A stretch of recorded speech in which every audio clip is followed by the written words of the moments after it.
can explain everything. You're under arrest for fraud. Stand up, keep your hands where I can see them. Watch closely. This is Rhodesia Jones, a 25-year-old bank teller. You're witnessing the exact moment her carefully constructed life begins to collapse. No, I swear to God I can pay it back. Just give me time. Hands behind your back, now. Please don't do this here, not in front of everyone. I'm begging you. My mom doesn't even know. Please just let me. Within 48 hours of this footage, Michigan State Police would execute a search warrant on her Detroit apartment, seizing bank records, deposit slips, and a personal banking statement that told the whole story. $80,000 stolen from customer accounts. 23 elderly victims. 1 count of embezzlement from a financial institution, a 20-year felony. Before we go any further, how well do you really know the people handling your money? Think about it. Tell us what your response is in the comments. And if you haven't subscribed yet, now's the time. Rhodesia Jones was born in 1999 in Detroit, Michigan, the youngest of 3 children raised in a 2-bedroom apartment on the city's east side. Her mother, Linda, worked double shifts as a certified nursing assistant at Beaumont Hospital, leaving before dawn and returning long after dark. Her father, Terrence, drove delivery trucks for a regional logistics company until a back injury forced him onto disability when Rhodesia was 12. After that, he was home most days, but the checks got smaller and the arguments got louder. Money was tight. Rhodesia learned early what it meant to stretch a dollar, what it meant to hear her mother on the phone negotiating payment plans, what it meant to wear her sister's hand-me-downs 3 years out of style, what it meant to tell friends she wasn't hungry when the refrigerator held nothing but condiments and hope. She remembered sitting at that kitchen table every Sunday night, watching her mother write checks for bills and slide them into envelopes, a calculator beside her, stress carved into the lines around her eyes. She remembered the whispered conversations about which bills could wait another week, which utilities might get shut off first, which grocery store had the best sales that month. She watched her older brother Deshaun drop out after 11th grade to work at a tire shop. She watched her older sister Keisha get pregnant at 17 and move in with a boyfriend who didn't last the year. And she told herself, promised herself, she would be different. She would finish. She would make something of herself. She would never sit at a kitchen table doing that math. She was a quiet student at Cass Technical High School, one of Detroit's elite magnet schools, the kind of place that required an application and an audition and a belief that you deserved to be there. Her teachers described her as diligent and eager to please. She wasn't at the top of her class, not even close, but she showed up every day. She did her homework. She stayed out of trouble. She kept her head down and her eyes on the finish line. After graduating in 2017, Rhodesia enrolled at Henry Ford Community College to study business administration. She couldn't afford a 4-year university, couldn't afford to not work, couldn't afford the luxury of being a full-time student. So she took classes part-time, 2 or 3 a semester, while working as a cashier at a Kroger grocery store on 8 Mile Road. The pay was $11.50 an hour. She kept that job for 4 years, scanning groceries and bagging produce and smiling at customers who never remembered her name, while her high school classmates posted pictures from universities she couldn't afford, and internships she'd never heard of, and spring break trips to places she'd only seen on television. In early 2023, everything changed. She saw a job posting for a teller position at PNC Bank. The starting salary was $17.50 an hour, nearly 50% more than she was making at Kroger. Benefits included health insurance, a 401k with company match, and 2 weeks of paid vacation. It was, by every measure she knew, a real job, a career, a future. She applied the same day she saw the listing. 2 weeks later, she got the call. Her training began in June 2023 at PNC's Regional Training Center in Southfield, a gleaming corporate campus that felt like a different planet from the Kroger on 8 Mile. The program lasted 3 weeks. She learned cash handling procedures, customer service protocols, fraud detection basics, and the bank's transaction verification system. She learned how to count money in front of customers, how to spot counterfeit bills, how to smile through difficult interactions. Her training evaluations were strong. Her supervisor noted that she was quick to learn systems and comfortable with repetitive tasks. Another evaluator wrote that she demonstrated strong attention to detail and professional demeanor beyond her experience level. On June 26, 2023, Rhodesia Jones reported for her first shift as a teller at PNC Bank Branch, 4471 on Big Beaver Road in Troy, Michigan. She was 24 years old. She had health insurance for the first time in her life. She had a 401k. She had direct deposit and a nameplate and a drawer full of cash that she was trusted to manage. She had made it. That feeling would last exactly 7 weeks. PNC Bank Branch 4471 sits in a strip mall on Big Beaver Road in Troy, one of the wealthiest suburbs in Michigan. Troy is not Detroit. The median household income in Troy exceeds $100,000. The driveways hold BMWs and Lexuses. The lawns are manicured by services, not by the people who live there. And the bank branch on Big Beaver Road serves these people: professionals, retirees, small business owners, and families with substantial savings accounts built over decades of careful accumulation. On any given day, the branch processes hundreds of thousands of dollars in transactions. For many customers, especially the older ones, this branch had been their bank for decades, since before PNC acquired whatever regional institution first opened those doors. They knew the tellers by name. They brought cookies at Christmas. They asked about families and remembered birthdays. They trusted the people behind that counter the way they trusted their doctors, their mechanics, their children. That trust was the foundation of everything. The branch employed 6 tellers, 2 personal bankers, an assistant manager, and a branch manager named Patricia Okonkwo. Tellers worked in a row behind a long marble counter, each station equipped with a computer terminal, a cash drawer, a receipt printer, and a small scanner for checks. Behind the tellers, past a security door that required a badge swipe, sat a small vault room where cash reserves were stored in a floor safe that required 2 keys to open. Every transaction at PNC Bank is supposed to follow a strict verification protocol. For withdrawals, the process is simple but absolute. The customer presents identification, the teller verifies the ID against the account holder's information, the teller confirms the withdrawal amount verbally, the customer signs a withdrawal slip, the teller processes the transaction, the account is updated in real time, and the cash is handed over. Every step documented, every step traceable, every step designed to prevent exactly what Rhodesia Jones was about to do. But there is a vulnerability built into this system, a vulnerability that exists by design, and Rhodesia Jones found it within her first month on the job. Tellers have the ability to process transactions without the customer physically present. This capability exists for legitimate reasons. It allows tellers to correct errors, process adjustments, handle returned items, and manage certain administrative tasks that would otherwise require a supervisor for every minor fix. The system has to assume, that tellers will only use this capability for its intended purposes.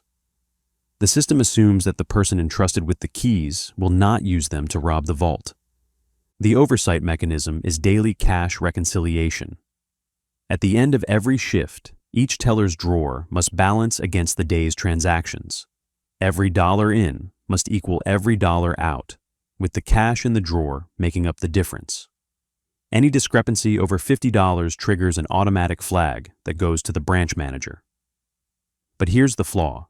If the transactions themselves are recorded correctly, if the money taken is logged as a legitimate customer withdrawal, then the drawer will balance perfectly. The thief and the record keeper are the same person. The fox is guarding the henhouse and keeping immaculate notes. The final assumption, the one that makes the whole system work, is that customers will notice unauthorized withdrawals on their statements and report them immediately. The assumption is that the system will catch fraud through customer complaints before it spirals out of control. The assumption is that no teller would be bold enough to steal from accounts and expect to get away with it for long. These assumptions were catastrophically wrong. The first unauthorized withdrawal occurred on August 14th, 2023, 7 weeks after Rhodesia started at the branch. The amount was $400. The account belonged to a 73-year-old retired General Motors auto worker named Harold Pemberton.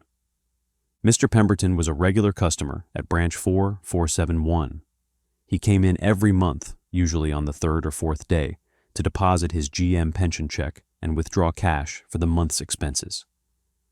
He was a creature of habit. Same time, same teller line, same small talk about the Tigers or the weather or whatever his grandkids were up to.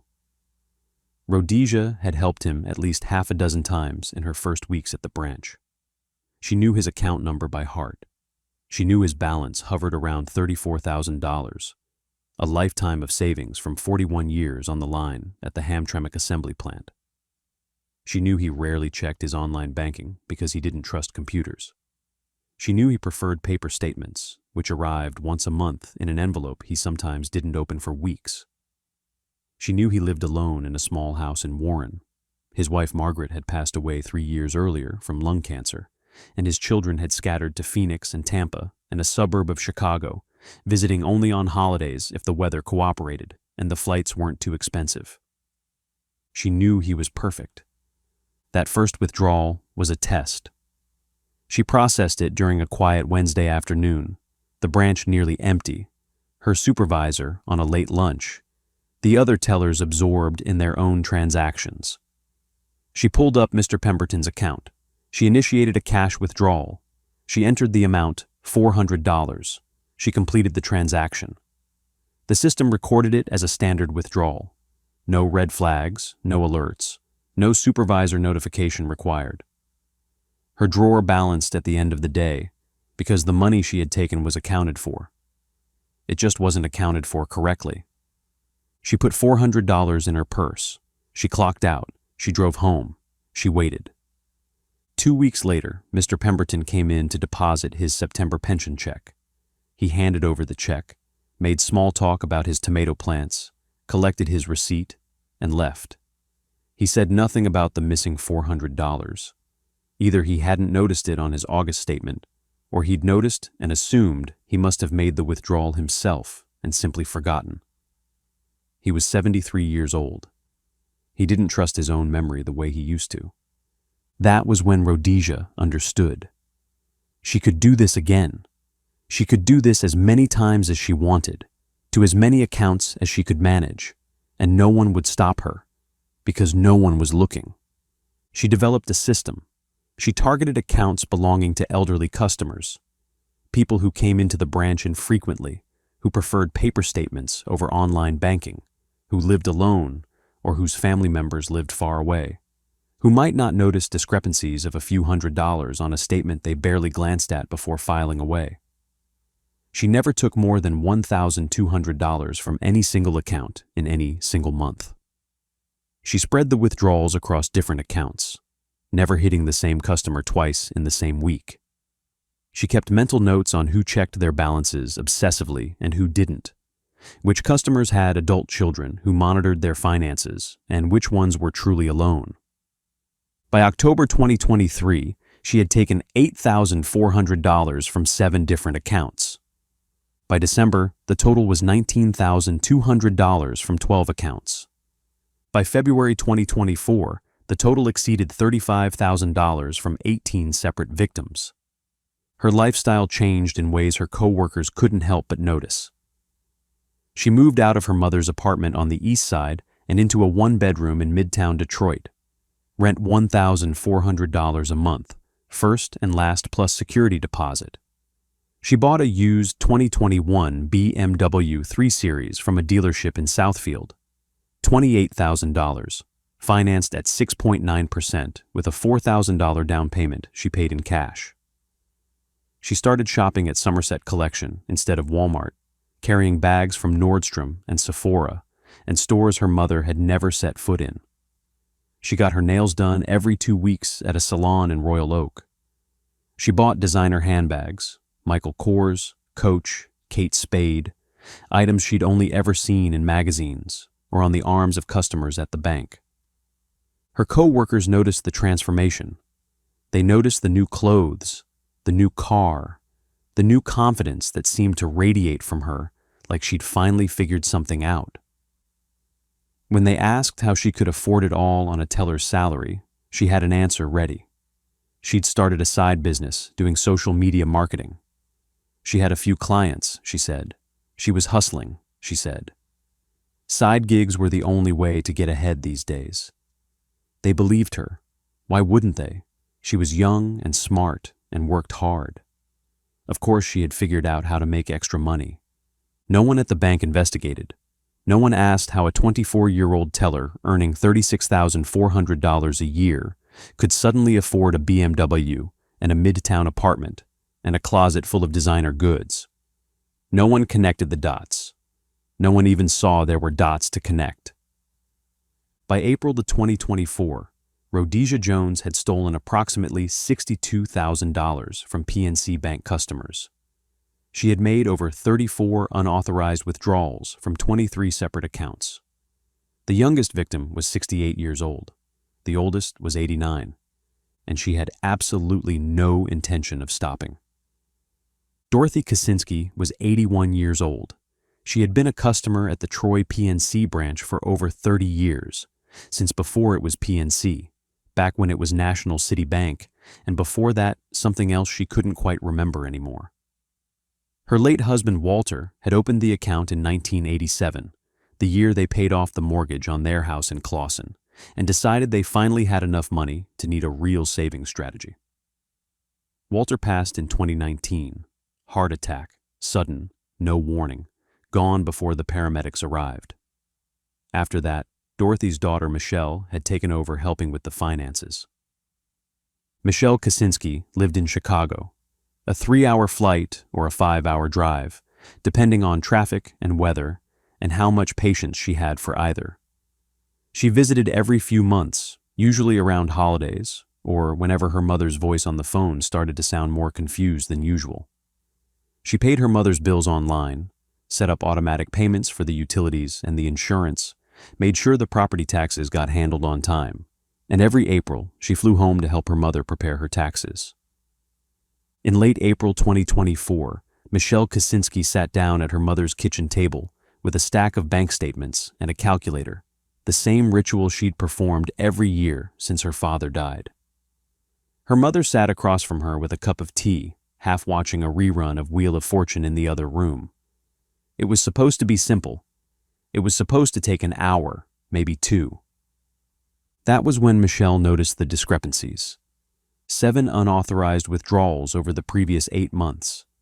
$800 in September 2023. $600 in October. $900 in November. Nothing in December. Her mother had actually visited the branch that month, which must have spooked whoever was doing this. Then $1,200 in January. $700 in February. $1,100 in March. $800 in April. Total, $6,100 gone from her mother's savings account in transactions her mother had never made. Michelle looked up from the statements. "Mom, did you withdraw cash from your savings account? Any of these dates?" Dorothy shook her head slowly. "I haven't been to the bank since December, honey. I do everything automatic now, like you set up. Why would I need cash?" Michelle called PNC's fraud hotline at 4:47 that afternoon. She filed a formal complaint. She demanded an investigation. She told the representative on the phone that her 81-year-old mother, a widow living alone, a woman who had trusted this bank for 30 years, had been robbed. The representative took down the details, created a case number, and promised that PNC's internal fraud investigation team would be in touch within 72 hours. They were. Within 3 days, PNC's fraud investigation team pulled the complete transaction records for Dorothy Kaczynski's savings account. They isolated the 7 disputed withdrawals. They cross-referenced each one against the teller station that processed it. Every single withdrawal had come from the same station, Station 3 at Branch 4, 471 in Troy. They pulled the staffing schedules. They matched the transaction timestamps to the employees working those shifts. Every single unauthorized withdrawal had been processed by the same person, Rhodesia Jones. The investigators expanded their search. They pulled every transaction Rhodesia had processed since her start date in June 2023. Thousands of deposits, withdrawals, transfers, and adjustments. They cross-referenced withdrawal patterns against customer visitation logs and security camera footage. They built a timeline. They found anomaly after anomaly. Withdrawals from accounts where the customer hadn't visited the branch that day, withdrawals processed during hours when the account holder was documented elsewhere, withdrawals in amounts that deviated sharply from the customer's established patterns. They found elderly customers who came in once a month suddenly showing 2 or 3 withdrawals. They found accounts being drained in increments, just small enough to avoid triggering any automatic reviews. By May 1, 2024, PNC's fraud team had identified 34 suspicious transactions totaling approximately $80,000. 23 separate customer accounts had been compromised. The youngest victim was 68 years old. The oldest was 89. The average age was 76. They contacted the Michigan State Police Financial Crimes Unit. Detective Marcus Webb received the referral on May 3, 2024. He was a 22-year veteran of the state police with over 100 financial crime cases on his record: embezzlement, wire fraud, identity theft, Ponzi schemes, insurance scams, everything the desperate and the greedy could dream up to take what wasn't theirs.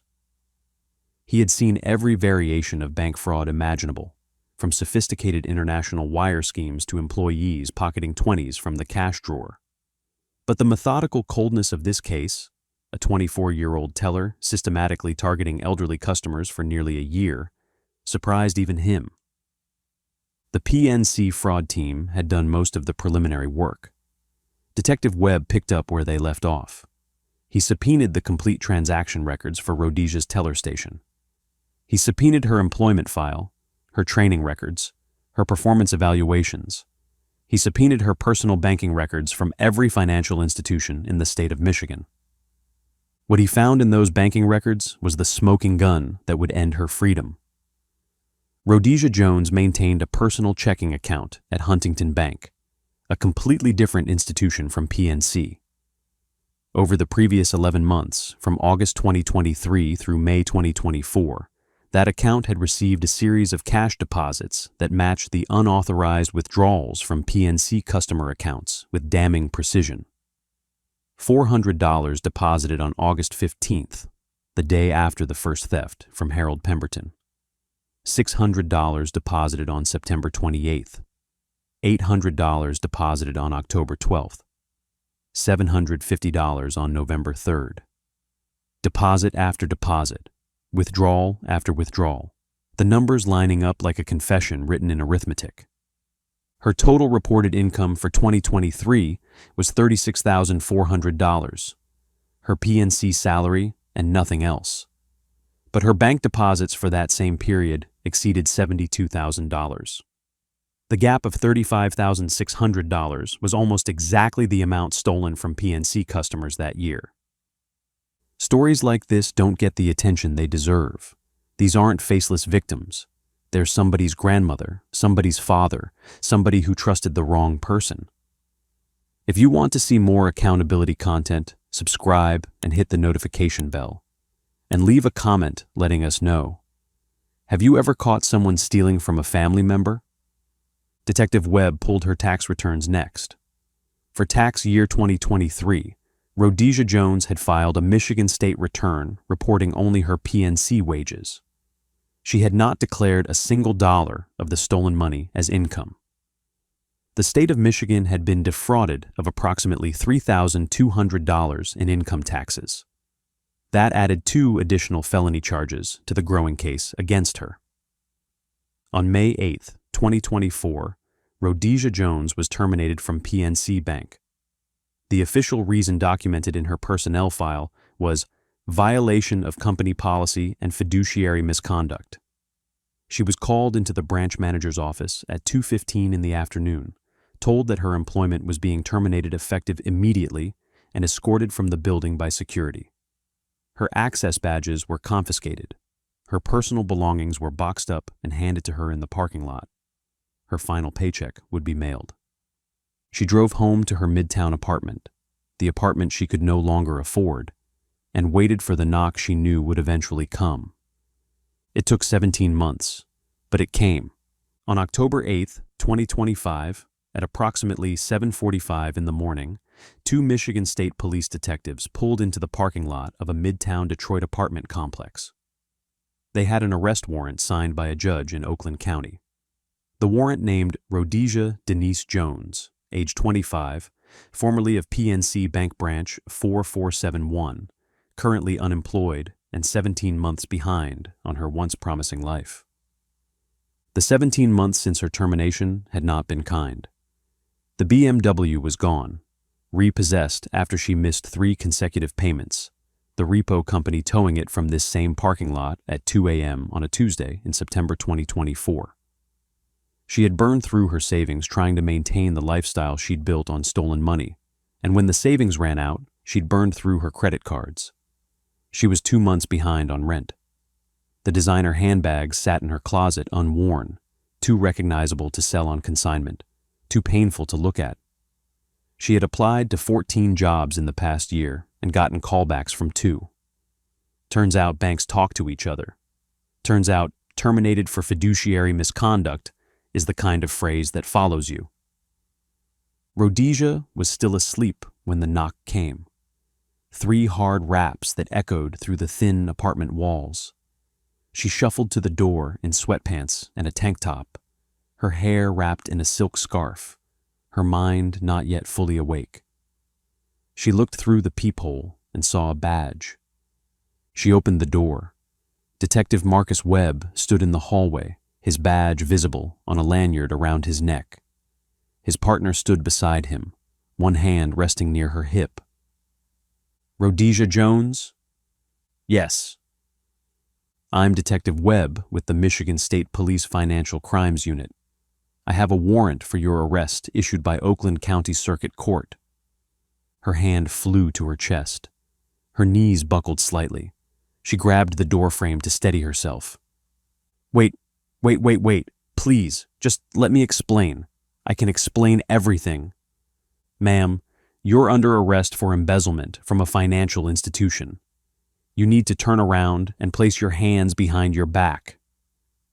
No, please, I can pay it back. I swear to God I can pay it back. Just give me time. I can get the money. I can... Hands behind your back. Now. Please don't do this here. Not like this. My mom doesn't even know. She doesn't know any of this. Please, can I just call her first? Can I just... She was placed in handcuffs at 7:52 a.m. She did not resist physically, but she kept talking. A stream of pleas and half-explanations and desperate bargaining that continued as they walked her down the hallway, into the elevator, through the lobby where a neighbor pretended not to watch, and into the back of an unmarked sedan. She was transported to the Oakland County Jail in Pontiac and processed before noon.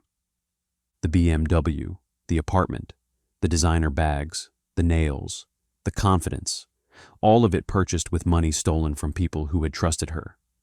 All of it gone now. And in its place, a booking photo and a pair of handcuffs and a future that looked nothing like the one she had imagined. On October 9th, 2025, Rhodesia Jones stood in the 52-4 District Court in Troy, Michigan, before Magistrate Elizabeth Chiapelli. She was arraigned on 3 felony charges: 1 count of embezzlement from a financial institution under Michigan compiled laws, 750.174, a 20-year felony, and 2 counts of failure to file/false tax return/failure of payment under MCL 750.47, each carrying a maximum sentence of 5 years. The prosecution laid out the case in stark terms: 34 unauthorized withdrawals over 11 months, 23 elderly victims, approximately $80,000 stolen, and a paper trail of deposits and lifestyle inflation that left no room for reasonable doubt. Michigan Attorney General Dana Nessel announced the charges publicly that afternoon. In a statement released to media, Nessel said, "Consumers must be able to trust those who handle their finances. When that trust is violated, when vulnerable people are targeted and exploited by the very individuals tasked with protecting their assets, my office will pursue justice relentlessly. We will continue to hold accountable those who exploit positions of trust for personal gain, no matter how long it takes." Rhodesia was granted a $50,000 personal recognizance bond. She walked out of the courthouse that afternoon, technically free, at least for now. But her freedom is temporary, borrowed, a pause before the weight of what she did comes crashing down. She faces up to 25 years in state prison if convicted on all charges. The victims are still waiting. 23 elderly customers, people who saved for decades, who trusted their bank, who never imagined that the smiling young woman behind the counter was calculating how much she could steal from them, are still waiting for restitution. PNC Bank has reportedly reimbursed some affected customers from its own reserves, but the process is slow and the paperwork is endless, and some of these people are running out of time to see justice served. The youngest victim is 68. The oldest is 89. 3 of them have died since the thefts occurred, never knowing their accounts had been drained by someone they greeted by name. Harold Pemberton, the first victim, the 73-year-old retired auto worker whose $400 was the test case that started it all, provided a statement to investigators. He said, "I worked 41 years on that line, 41 years, and I saved what I could, every paycheck, because that's what you do. That's what my father did and his father before him. And this girl, this kid, she just took it, like it was nothing, like I was nothing." Michelle Kaczynski, the daughter whose diligence uncovered the fraud, released her own statement. "My mother is 81 years old. She worked her entire life. She saved every penny she could. And this woman, this person my mother trusted, who my mother probably said good morning to and have a nice day to dozens of times, stole from her like it was nothing. My mother doesn't have time to earn that money back. She doesn't have time to rebuild what was taken. She trusted that bank. She trusted that teller. And look what happened. Look what happens when no one is watching." Rhodesia Jones's next court appearance is scheduled for October 16th, 2025. If the magistrate finds sufficient evidence, and the evidence is overwhelming, she will be bound over for trial in Oakland County Circuit Court. Her defense attorney has declined to comment publicly. Sources familiar with the case suggest she may seek a plea agreement to avoid the spectacle of a trial, but prosecutors have shown little interest in leniency. Not for this, not for someone who spent nearly a year systematically stealing from the elderly. Under Michigan sentencing guidelines, a conviction for embezzlement from a financial institution where the amount exceeds $50,000 typically results in significant prison time, anywhere from 2 to 10 years for a first offense, longer if the court considers the vulnerability of the victims and the duration of the scheme as aggravating factors. With the additional tax fraud charges and the calculated methodical nature of her crimes, legal experts estimate Rhodesia Jones could face between 5 and 15 years in state prison. She will be required to pay full restitution of the $80,000 stolen, plus interest, plus court costs and fees. She will carry a felony record for the rest of her life. She will never work in banking again. She will never be trusted with other people's money again. 25 years old. A job that was supposed to be her future. $80,000 that didn't belong to her. And now a criminal record that will follow her everywhere. Every job application, every background check, every apartment rental, every moment for the rest of her life when someone asks what happened and she has to decide whether to tell the truth. The customers she stole from trusted her. The bank that hired her trusted her. The system that gave her access trusted her. Her own family, who still doesn't fully understand what she did or why she did it, trusted her. And she betrayed every single one of them. No one noticed. No one checked. No one connected the dots between the new BMW and the old customers with dwindling accounts. The system assumed she would do the right thing, and she didn't. And 23 elderly people paid the price for that assumption. Until someone finally did the math. Until a daughter flew home to help her mother with taxes and found 7 withdrawals that shouldn't exist. Until one person looked at the numbers and said, "This doesn't add up." That's all it takes, sometimes. One person paying attention. One person who refuses to assume everything is fine. One person who notices. She had the job. She had the trust. She had everything she said she wanted. And she threw it all away, $400 at a time.